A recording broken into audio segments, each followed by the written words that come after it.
OJK sekarang sudah tidak peduli lagi terhadap nasabah yang sedang galbay pinjol karena tagihan dan juga terorannya katanya dibiarin aja. Benarkah itu terjadi dan apa yang harus kita lakukan agar kita itu bisa aman ketika galbay pinjol? Nah, di sini saya mau bahas buat kalian.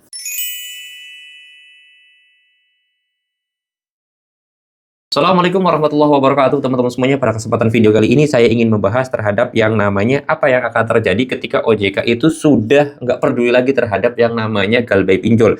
Karena memang ya kita udah tahu sendiri lah ya, sampai detik ini OJK tuh belum ada tindakan terhadap pinjol-pinjol yang sudah menagih keras terhadap nasabah. Kayak contoh teroran, intimidasi, dan yang lain sebagainya. Kayaknya OJK itu diem-diem aja dan ya katanya biarin aja gitu loh. Karena nasabah galbay itu memang katanya nggak bener dan yang lain sebagainya. Nah, di sini saya mau bahas buat teman-teman semuanya. Jadi saya pengen bicara realita dulu ya. Karena memang kalau misalkan di negeri kita atau di Indonesia ini, kalau nggak viral, ya nggak bakal ditindak. Kalau viral, baru ditindak, walaupun kasusnya sepele. Tapi kalau kasusnya besar tapi nggak viral, ya tetap aja dibiarin. Ya memang kita harus terima kan realita itu. Nah, di sini saya pengen bahas ya buat teman-teman semuanya.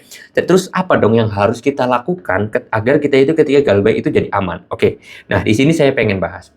Kalau misalkan teman-teman semuanya itu berpikir bahwa OJK bakal melindungi kalian, OJK bakal naungin kalian, OJK bakal ngamanin kalian, dan yang lain sebagainya, atau mendukung kalian, sebenarnya ada. Tetapi di satu sisi lain, kita nggak boleh berharap bahwa ada perlindungan dari OJK, ada yang namanya bantuan dari OJK, dan yang lain sebagainya. Saya harap kalian tidak mementingkan hal itu. Karena memang kalau kita berharap berlebih kepada pihak OJK, ya kita akan susah. Ya memang kemarin itu OJK habis kerja ya, habis nutup aplikasi pinjol yang ringan. Tetapi di satu sisi lain, bagi para nasabah yang sekarang diteror dan yang lain sebagainya, kalian harus berjuang sendiri. Karena terkadang, kalau kita laporan kepada pihak OJK-nya pun ya, kadang-kadang kita nggak digubris atau ya nggak ada tindakan sama sekali. Pertama itu.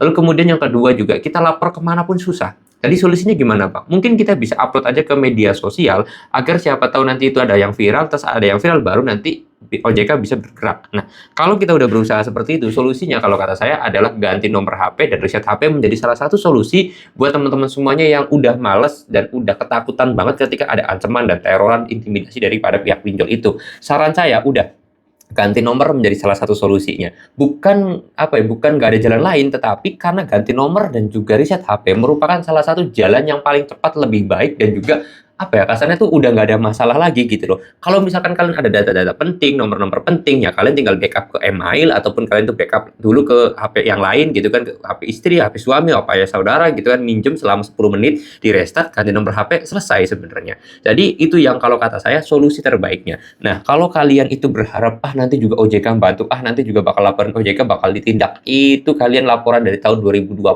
sampai sekarang juga belum ada tindakan. Saya yakin yang laporin Kredivo itu udah dari tahun 2020 juga udah ada. 5 tahun sekarang apakah ada tindakan? Nggak ada. Jadi ya kita nggak usah berharap kepada orang lain atau kepada pihak OJK untuk ketika kita galbay. Jadi kalian fokus membenarkan diri sendiri aja atau fokus berjuang lah. Berjuang sendiri. Solusinya sih sebenarnya sangat mudah ya. Setengah jam juga nggak nyampe. Kalian itu bisa melepas akan teroran dari pinjol itu ya. Jadi buat teman-teman semuanya yang kemarin itu nanyain, Bang, gimana Bang kalau kita caranya lapor OJK dan yang lain sebagainya. Ya kalau laporannya sih gampang ya. Kalian tinggal WA aja 157 ataupun ke situs OJK-nya. Tapi saran saya, sia-sia juga laporan itu kadang-kadang ya untuk teman-teman semuanya. Jadi kalau kalian memang udah capek dengan yang namanya teroran dan yang lain sebagainya, saran saya kalian ganti nomor HP aja, dan itu lebih aman dan juga lebih enak, lebih cepat.